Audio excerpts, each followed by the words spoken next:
همه چیز از یک محله فقیر در دل جزیره دورافتاده مادیرا شروع شد، جایی که پسری به دنیا میاد که حتی یک نفر هم فکر نمی‌کرد قرار روزی تبدیل به سرشناس‌ترین انسان روی کره زمین بشه. اسمش کریستیانو بود، کریستیانو رونالدو. از همون بچگی توپ رو به هر چیز دیگه‌ای ترجیح میداد. شب‌ها با توپش می‌خوابید و روزها توی خیابونای مادیرا با بچه‌های محل فوتبال بازی می‌کرد. اما زندگی همیشه روی خوشش رو به کریس نشون نمیداد. پدرش یک کارگر ساده بود و مادرش هم ماریا، با اینکه شرایط مالی سختی داشتن اما همیشه اصلی ترین حامی کریس بود. توی 12 سالگی خانواده‌اش تصمیم گرفتن که کریس رو به لیسبون بفرستن تا توی آکادمی اسپورتینگ آموزش ببینه. در اون روزها کریستیانو روز و شب برای رسیدن به رویاش تمرین میکرد. حتی در 15 سالگی با یه مشکل قلبی هم روبرو شد. دکترها بهش گفتن که شاید نتونه دیگه فوتبال بازی کنه، اما کریستیانو با اراده قوی‌تر از همیشه برگشت. کمی بعد از اون باشگاه منچستر یونایتد به سراغش اومد. یه بازی دوستانه کافی بود تا استعداد بی‌نظیرش سر الکس فرگوسن رو متقاعد کنه که این پسر باید به تیمش بیاد. توی 18 سالگی کریس به منچستر پیوست و خیلی زود همه دنیا فهمیدن که با یه پدیده طرف هستن.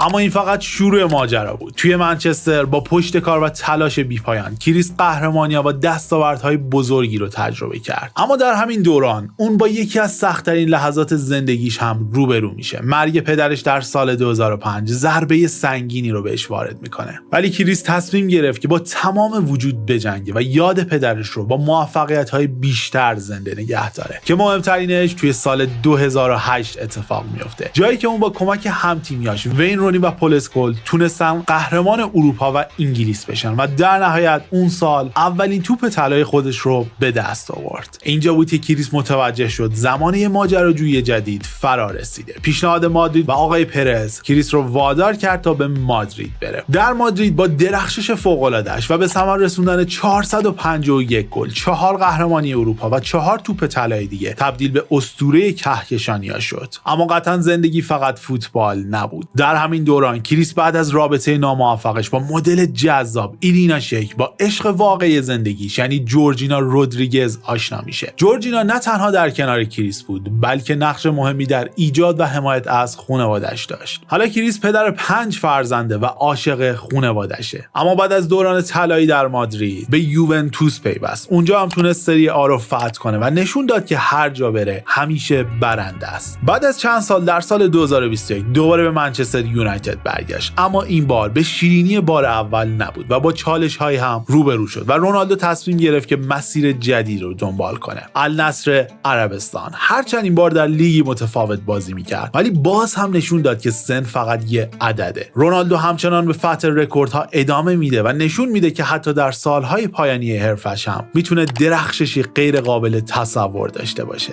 این داستان کریستیانو رونالدو بود، پسری که از کوچه‌های باریک و فقیر مادیرا تا بالاترین قله‌های فوتبال دنیا راهی رو رفت که برای خیلی‌ها حتی تصورش هم غیر ممکنه. ولی اون فقط یه ستاره فوتبال نیست، نه، اون نماد تلاش، سخت‌کوشی و شخصیتیه که هرگز تسلیم نمیشه. رونالدو به ما نشون داد که وقتی به رویات باور داشته باشی نه فقط میتونی برنده باشی بلکه میتونی دنیا رو هم به جای بهتری تبدیل کنی.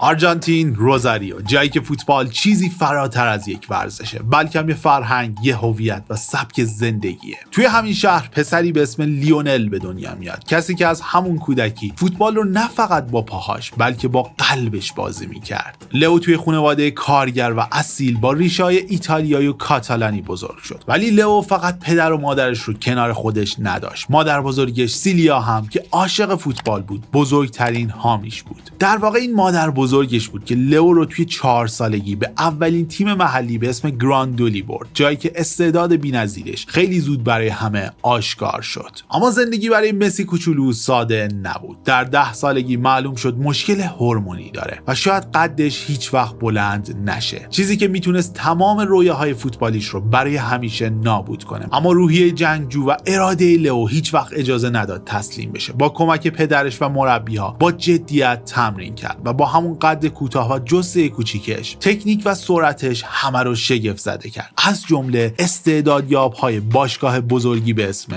بارسلونا. سال 2000 و حدوداً در 13 سالگی مسی با نقطه عطف بزرگی روبرو میشه. باشگاه بارسلونا به خانواده‌اش پیشنهاد میده که در ازای پیوستن لیونل به آکادمی تمام هزینه‌های درمانش رو تقبل کنه و لیونل و خانواده‌اش هم با امید به زندگی جدید به اسپانیا مهاجرت میکنن. از همون اولین بازی‌ها مسی با تکنیک بی‌نظیرش توی دل هوادارا جا باز میکنه و نوید ظهور ستاره رو میده. اون در کنار بزرگان بارسلونا مثل رونالدینیو بازی میکرد و مدام یاد میگرفت. کم کم زوجی بی‌نظیر با ژاوی و اینیستا ساخت و رکوردهای زیادی رو جابجا کرد. هر فصل درخششش بیشتر و افتخاراتی مثل توپ طلا به کارنامه‌اش اضافه میشد. و البته شاید یکی از جذاب‌ترین بخش‌های مسیر حرفه‌ای مسی رقابت بی‌پایانش با کریستیانو رونالدو بود. رقابتی که هر بازی رو به یک نبرد تماشایی تبدیل میکرد و باعث شد هواداران هر دو طعم هیجان واقعی فوتبال رو بچشند. اما البته زندگی لئو فقط به زمین فوتبال محدود نمیشه. در کنار همه موفقیت‌ها و چالش‌ها، عشق واقعی زندگیش، همسرش آنتونلا همیشه همراهش بوده و هر زمان که از فوتبال خسته میشد و با چالش روبرو میشد، خونه‌اش پناهگاهش بود. اما بعد از گذشت 2 دهه حضور در بارسلونا، جایی که 4 قهرمانی اروپا و 7 توپ طلا براش به ارمغان آورد، مسیر مسی به دلیل مشکلات مالی باشگاه از اون جدا میشه. در سال 2021 لئو با چشمانی اشک‌آلود بارسا رو به مقصد پاریس سن ژرمن ترک میکنه تا کنار ستاره‌ای مثل نیمار و امباپه بازی کنه. با این حال حضور اون در فرانسه هم دوومی نداره. 2 سال بعد مسی تصمیم میگیره به آمریکا بره و سالهای پایانی فوتبالش رو در اینتر میامی و در کنار دیوید بکام بگذرونه. اما لئو حتی در سالهای پایانی هم یه بار دیگه اثبات میکنه که فراتر از یک ستاره است. قطر، جام جهانی 2022، آخرین شانس برای قهرمانی با پیراهن آرژانتین، اونم در مسابقاتی که برای بسیاری از هوادارانش حکم خداحافظی با این رقابت رو داشت و مسی با تمام قدرت آرژانتین رو به قهرمانی جهان میرسونه و رویای دیرینش رو به واقعیت تبدیل میکنه. این افتخار نهایی همراه با کسب 8مین توپ طلا جایی برای تردید باقی نمیذاره که اون به قله‌ای رسیده که شاید تا سالیان سال برای فوتبالیستای نسل بعد دست نیافتنی باقی بمونه. این داستان لیونل مسی بود، پسری که از کوچه‌های خاکی روزاریو شروع کرد و با قلبی پر از عشق به فوتبال و اراده بی‌پایان به بالاترین قله‌های دنیا رسید. اون نه تنها با استعداد خالص، بلکه با تعهد، جنگندگی و فروتنی همیشگی خودش به ما یاد داد که قهرمانی یعنی غلبه بر چالش‌ها و هرگز تسلیم نشدن. لئو مسی به دنیا ثابت کرد که با تلاش و عشق حتی دست نیافتنی ترین رویاها هم ممکن میشن. توی روز سرد زمستونی در اردبیل پسری به دنیا اومد که حتی خانواده‌اش هم فکر نمی‌کردن قرار روزی تبدیل به یکی از باشرفت‌ترین شخصیت‌های ایران بشه. اسم اون پسر علی بود، علی دایی. علی کوچولو از همون بچگی یه چیزو خوب میدونست، اینکه فوتبال بازی کردن از هر چیز دیگه‌ای براش جذاب‌تره. هر روز بعد از مدرسه با دوستاش که اونو شهریار صدا می‌زدن، تو کوچه‌ها بازی می‌کرد و آرزوهای بزرگی توی سرش می‌پروروند. اما زندگی توی خانواده پر جمعیت با پدری که راننده کامیون بود و کمبود امکانات دهه 50 قطعاً به این راحتی ها نبود. ولی علی به کم قانع نمیشد. اون با تمام وجود تلاش کرد تا بین تحصیل که اولویت اصلی خانواده‌اش بود و علاقه شدیدش به فوتبال تعادل ایجاد کنه. همین تلاش ها باعث شد که به دانشگاه صنعتی شریف راه پیدا کنه و تبدیل به یکی از معدود فوتبالیستای ایرانی بشه که هم در فوتبال و هم در تحصیلات موفقیت داشته. اما مسیر حرفه‌ای فوتبالش همزمان با تحصیل با پیوستن به تیم استقلال اردبیل شروع شد. علی درخشید و توانایی‌هاش خیلی زود به چشم اومد. بازی در تیم‌های استقلال اردبیل، تاکسیرانی و بانک تجارت براش تبدیل به سکوی پرتاب شد تا توجه تیم محبوبش یعنی پرسپولیس رو جلب کنه. در سال 73 علی با پیراهن قرمز پرسپولیس به زمین رفت و خیلی زود تبدیل به ستاره تیم شد و کنار حضور پررنگش در تیم ملی ایران نامش رو بر سر زبون‌ها انداخت و تیم‌های خارجی به دنبال این ستاره ایرانی افتادن. علی کم کم چمدوناش رو بست و راهی قطر شد تا در تیم السد بازی کنه. ولی برای شهریار این فقط یه شروع بود. تو سرش رویاهای بزرگتری داشت، رویاهایی که اونو به قلب فوتبال اروپا، آلمان و باشگاه آرمینیا بیلفلد کشون. حضور موفق علی در این تیم باعث شد که غول بزرگ فوتبال آلمان یعنی بایر مونیخ به سرعت دست به کار بشه و علی دایی رو به خدمت بگیره. علی آقا مثل همیشه با همه توانایی‌هاش وارد بایرن شد و تمام تلاشش رو کرد تا جایگاهش رو به دست بیاره. اما این بار شانس باهاش یار نبود و نتونست اونطور که می‌خواست بدرخشه. با این حال علی هرگز از مسیرش منحرف نشد و خیلی زود به تیم هرتا برلین پیوست. در اینجا بود که شهریار فوتبال ایران به اوج خودش رسید. با گل‌های مهم و بازی‌های درخشان، علی دایی به یکی از موفق‌ترین خریدهای این تیم تبدیل شد. اما وقتی از علی دایی صحبت می‌کنیم، همه چیز فقط به فوتبال ختم نمیشه. علی همیشه به عنوان یک انسان با شرف و اصالت کنار مردمش ایستاده. اون با کارهای خیریه‌اش عشقش به ایران رو ثابت کرده. ساخت مدارس و کمک به خانواده‌های نیازمند، مخصوصاً توی شهر خودش یعنی اردبیل، تنها بخشی از فعالیت‌های اجتماعیشه. برای همین هم هست که دایی فقط یک قهرمان فوتبال نیست، بلکه نماد شرف و انسانیت برای مردمه. و البته میراث بزرگ علی دایی که همیشه با افتخار ازش یاد میشه، 109 گل ملی اون برای تیم ملی ایران هست. رکوردی که سالها اونو به عنوان بهترین گلزن تاریخ فوتبال جهان نگه داشت تا زمانی که کریستیانو رونالدو تونست این رکورد رو بشکنه. حتی رونالدو هم به احترام علی دایی از اون به عنوان یک الگو و قهرمان یاد کرد. این داستان علی دایی بود، داستان ظهور یک قهرمان فراموش نشدنی، پسری که از کوچه‌های سرد و خاکی اردبیل شروع کرد و با تلاش بی‌پایان و قلبی پر از عشق به مردم و کشورش، نه فقط در فوتبال بلکه در زندگی به نمادی از شرافت و اصالت تبدیل شد. اون به ما یاد داد که برای قهرمان بودن فقط موفقیت تنها کافی نیست. نه، این فداکاری از خودگذشتگی و شجاعت هاست که قهرمان مردمی رو به وجود میاره.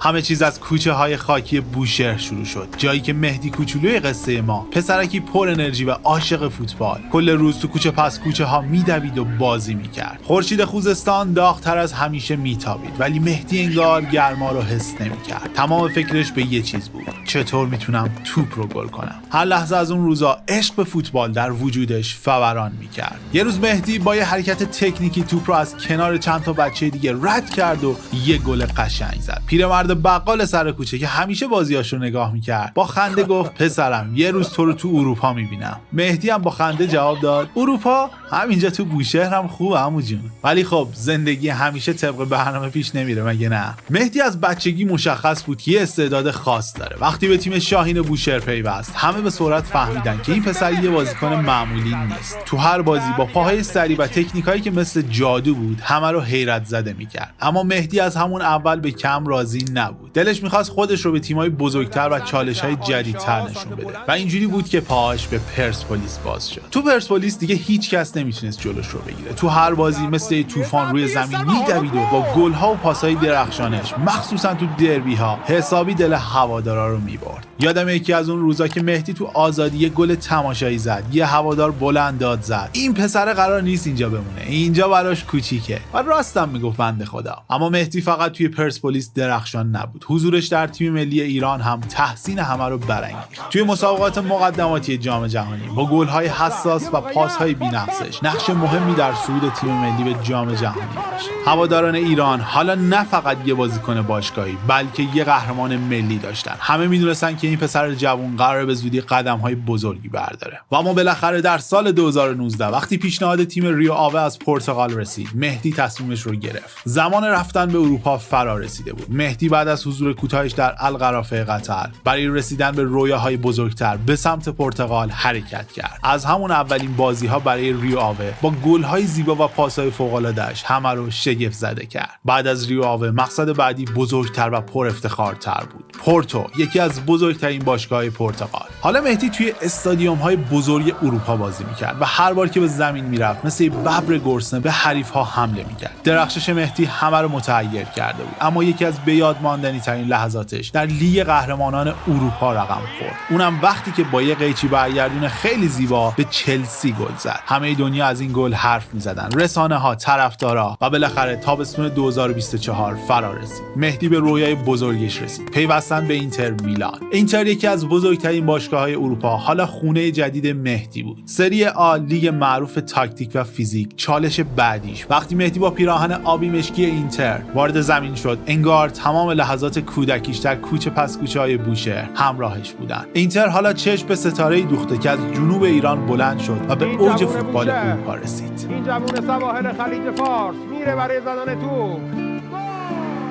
رفقا دمتون گرم که یه بار دیگه با یه اثر دیگه از کانال خودتون انیمال لند همراه بودین. امیدوارم مورد پسندتون قرار گرفته باشه. اگه اینطور بوده لطفاً با لایک کردن و کامنت گذاشتن زیر ویدیو از کار پرزحمت تیم ما حمایت کنید و کاری کنید که ویدیوهامون به دست افراد بیشتری برسه و در کنار هم خانواده‌مون رو بزرگتر بکنیم. تا ویدیوهای بعدی، بدرود.